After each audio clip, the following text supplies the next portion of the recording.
Great, and we're back.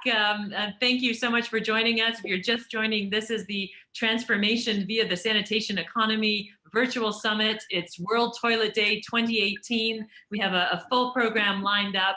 Businesses talking about how they are building the sanitation economy through partnership.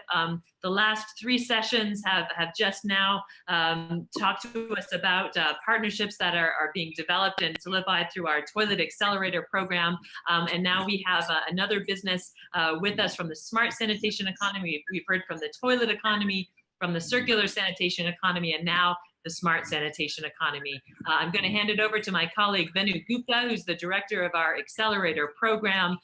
We have the co-founder of Garv Toilets, Mayank, here with us, and we have our colleagues from Unilever and the Young Entrepreneurship Program to talk about possibilities for what's ahead for this partnership.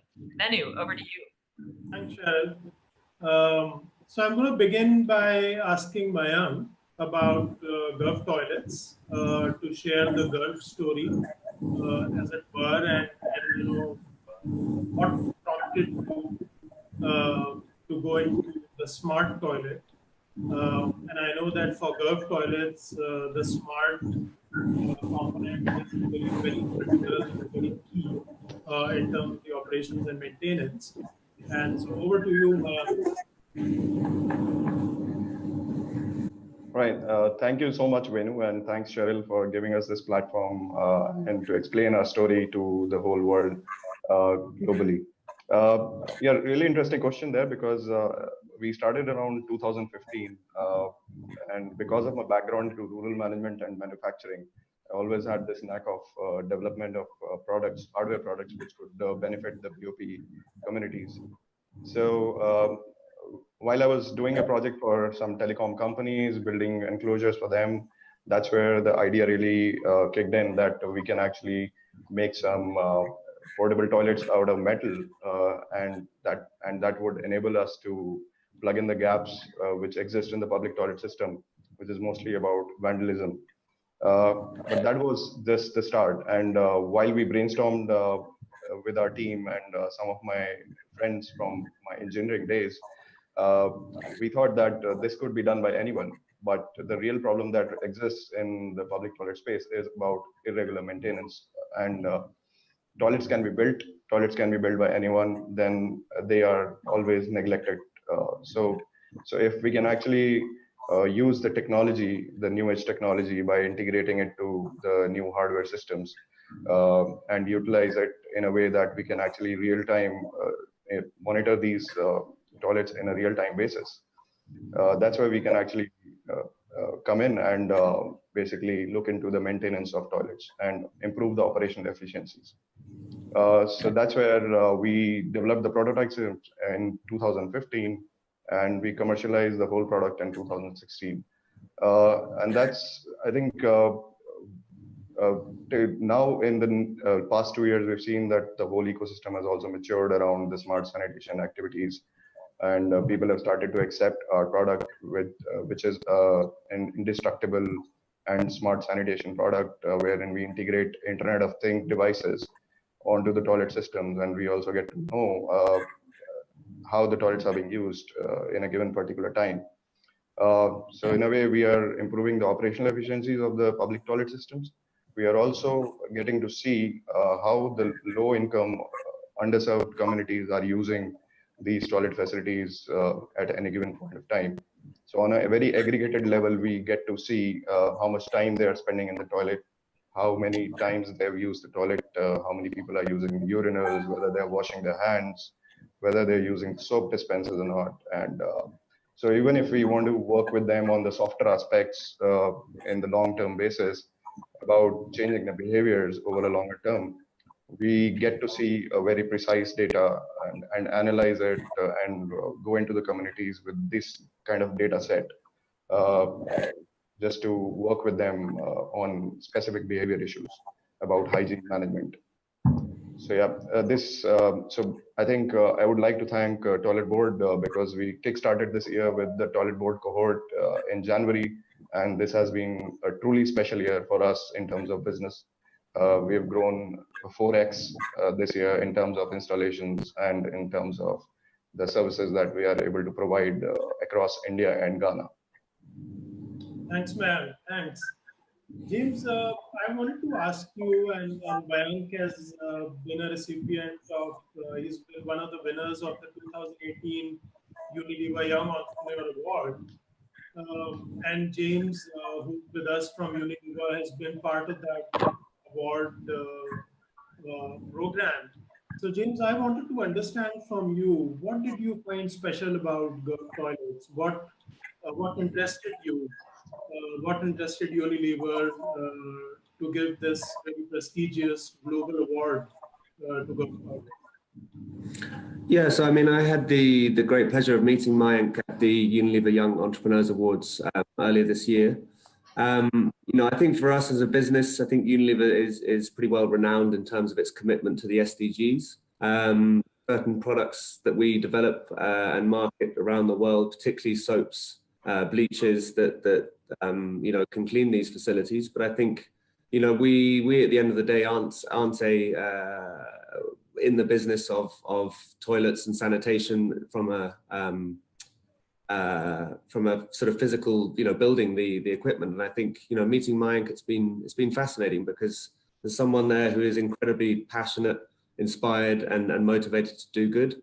And we as a business just want to really see how we can leverage what we got, our supply chain systems, to really kind of drive this agenda forward and couple it with some of the brands that we work with, also committed to certain of the sustainable development goals. So, you know, we through the Young Entrepreneurs program, we work a lot with you know, inspiring people from all over the world who are really committed to tackling these issues. And I think as a business, it's a great opportunity for us not just to learn, you know, for us to learn from you know, Mayank and other colleagues that we've met this year. But, you know, I think particularly for us, you know, around India, we all know that sanitation is a big agenda, and we've also experimented with work with our Savita Center, and I think there's a very good synergy and an opportunity for us to sort of take those learnings, take stock, and then work with Mayank and his teams to really unpack these issues and drive change at a greater scale. Thanks, James. And as you know, Unilever is part of our coalition. You know, it's one of the founding members of Toilet Board Coalition. They see a huge potential in the sanitation economy. And so glad to have you here, James. Garv, Mayank, what's on your shopping list for next year? I know you're going to get 1 year of you know, tailored mentorship from Unilever. So what's on your shopping list for Unilever?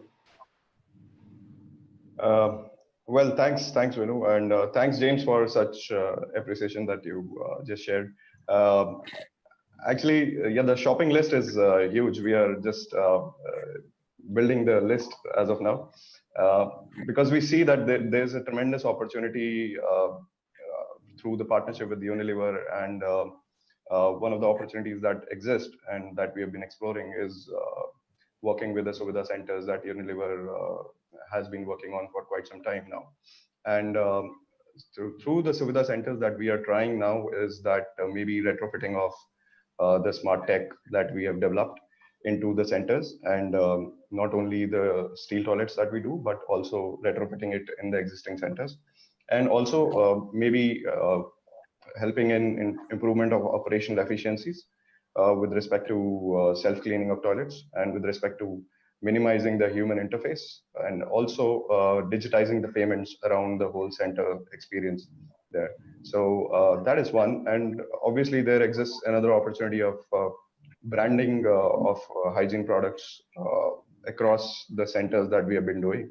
And the brands like Domestos or Lifebuoy, for example, can actually, to reach the last miles that we are working in, to have the branding opportunities in those communities. And also maybe there are opportunities with respect to providing educational materials to the underserved communities through our centers that we are developing.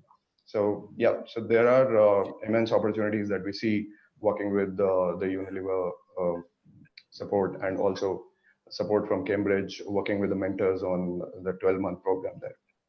Mayank, how do you think that you talked about the Suvidha Center, and you talked about Suvidha Center, as many of you know, is a community sanitation center model started by Unilever in India. They, as a part of the initiative, they build community sanitation centers in urban low-income communities. And I visited one Suvidha center, and I can tell you that it's really amazing to see how very comprehensively that initiative has been designed and executed.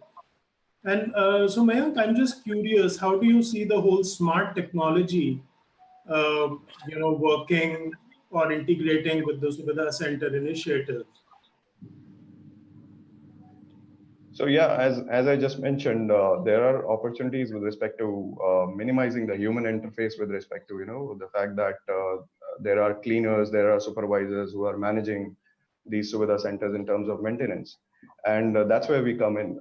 So we are improving the maintenance bit through automation. We are providing self-cleaning technologies, and we would also be able to digitize the payment systems and also to prevent the leakages in terms of the payments that happen across the Suvidha centers. In a way, creating a rich user experience for the low-income households that we work in. So also the fact that there's something that we have been trying to implement through our centers with the government partnerships that we have created is that we have taken the success of the laundry solutions and the laundries that have been provided in the Suvidha centers into our centers.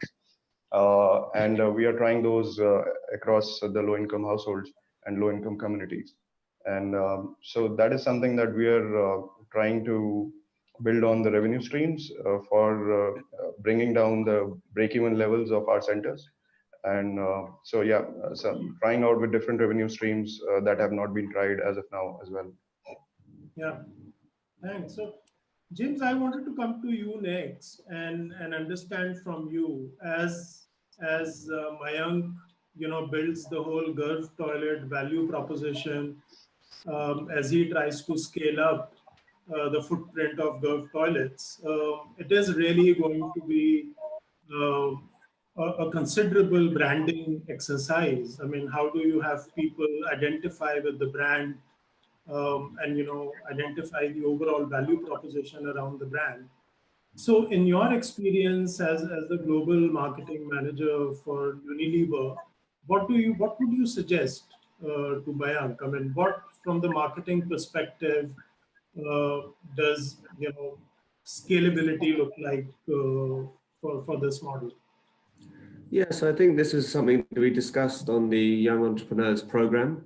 I think, when you're at the stage of Mayank's business evolution, there's lots of possibilities, and often any opportunity that comes knocking at the door, you're going to take. But one of the ideas and themes we've discussed is about how do we really, really focus in on a particular community and really crack that model. Because once you get a completely fully working ecosystem with data that can say that we've reduced sanitation health risks by X, or we've changed X number of people's behavior, and almost in effect creating a little mini ecosystem, it gives you the tools and the data to then really talk about something.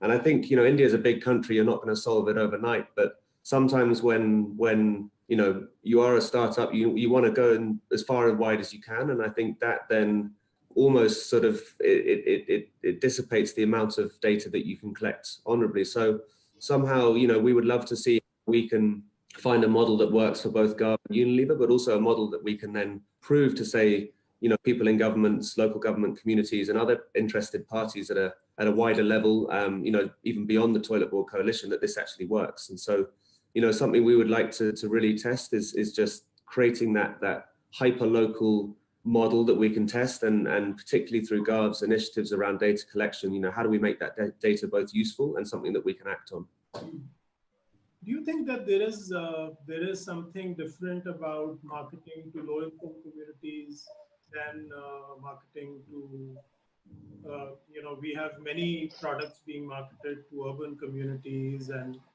affluent communities, but do you think that there are certain challenges to creating an effective marketing plan for low-income communities? Absolutely. I think, the reach for us, traditionally has been through the medium of television.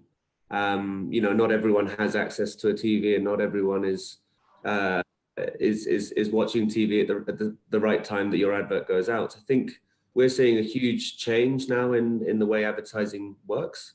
And particularly, with the access to mobile phones, it's easier for us to reach, but still then it might be down to sort of both mental and physical availability in the last mile that is particularly difficult for us.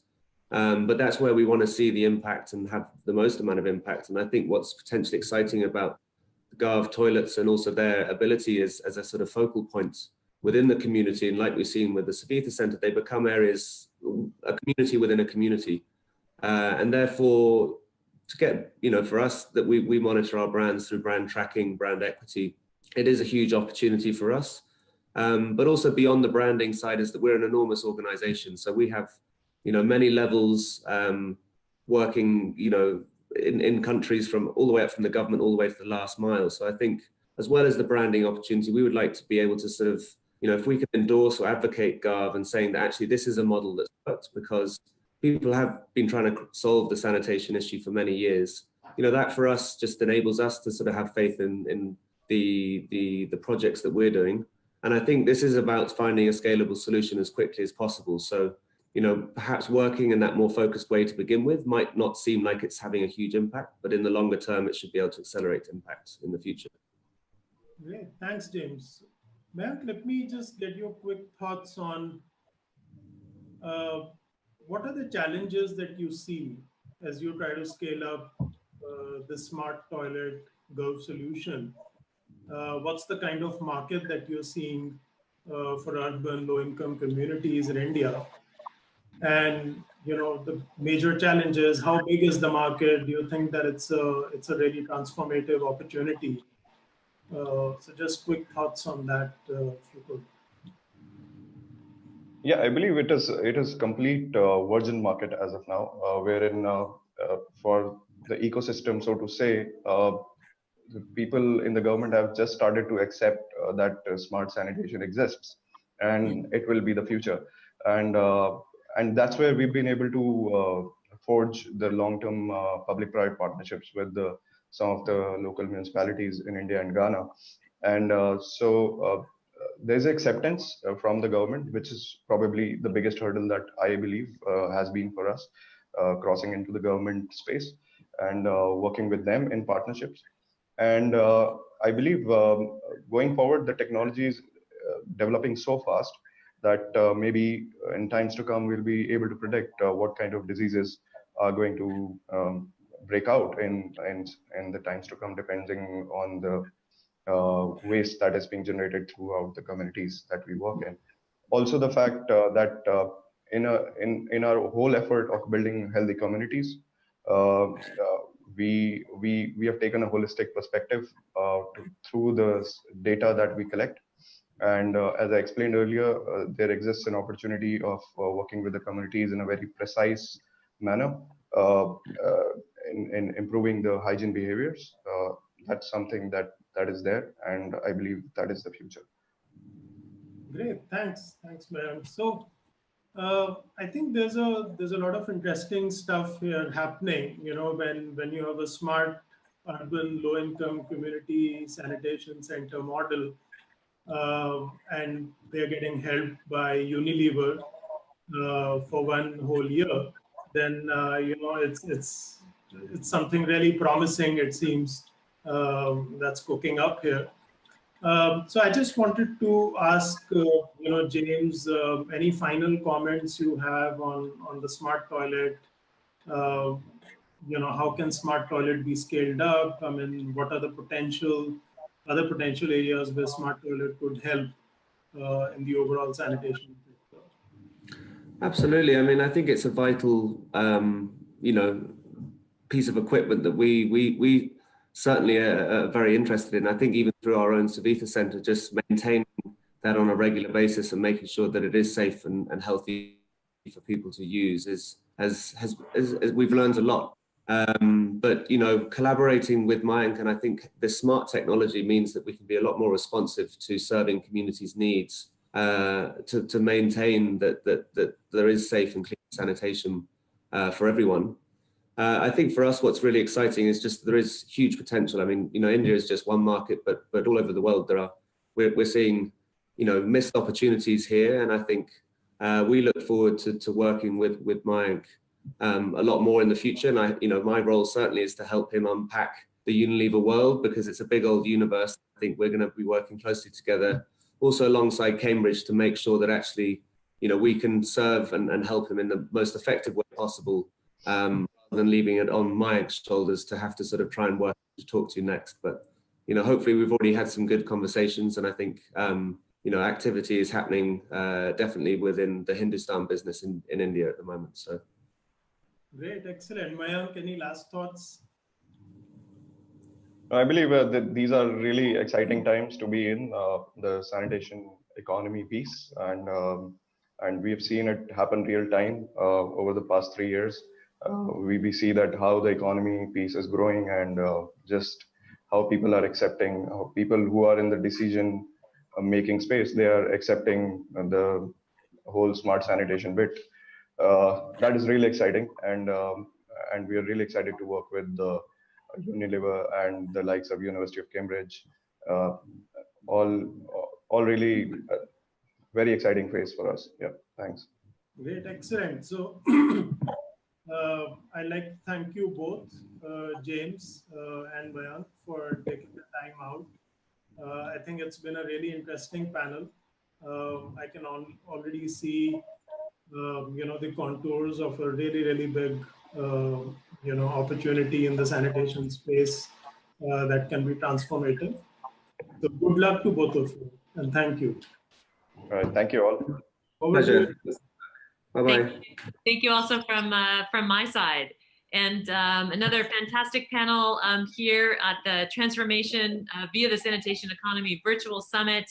Today is World Toilet Day. We've been focusing on the toilet economy today, and perhaps my colleague can put up the slides to see what's next coming up in the next couple of days, so that you can plan your schedule. And as they do that, maybe just a couple of snackable sets of announcements that have been made here today in the broadcast. We started out with our chairman, Charlie Beaver from Unilever, talking about opportunities for businesses in the sanitation economy beyond toilets into the circular sanitation economy and the toilet. The smart sanitation economy beyond the toilet economy. We've heard from specific businesses, T-Bus transforming public toilets for women, T Toilets for Her in India, now with partnerships with Unilever, with Kimberly-Clark, and with Firmenich, helping to bring their business expertise to this new business model in India. We've heard that Lixil, one of the largest toilet companies in the world, has signed an LOI with Tiger Toilets, a perfect match of toilet company expertise and waste management for low-income expertise. A new partnership signed via the Toilet Accelerator program. And we've just heard from our smart sanitation company, Garv Toilets, a 4x growth this year in their business, and really leveraging the sanitation economy. So this is what we've been hearing, and more to come in the next couple of days. Can we have that slide from the team to show us what's coming up next in the next couple of days on transformation via the sanitation economy? Day 2, we have the circular sanitation economy with our company in that economy from Veolia. We also have a number of our innovators, Biomass Controls, Sanergy, and Sanovation, sharing their new developments for this circular sanitation economy. On Wednesday, we'll have more on the smart sanitation economy with colleagues and innovators from our partners from Smart Sanitation City. And we will also hear from our new cohort, the 2019 Toilet Accelerator cohort being announced with new businesses and their mentors. Thank you very much. Thank you for watching. You can continue to watch on our YouTube channel, Toilet Board Coalition, and we'll be live the next 2 days, but also online all the time via YouTube. Thank you.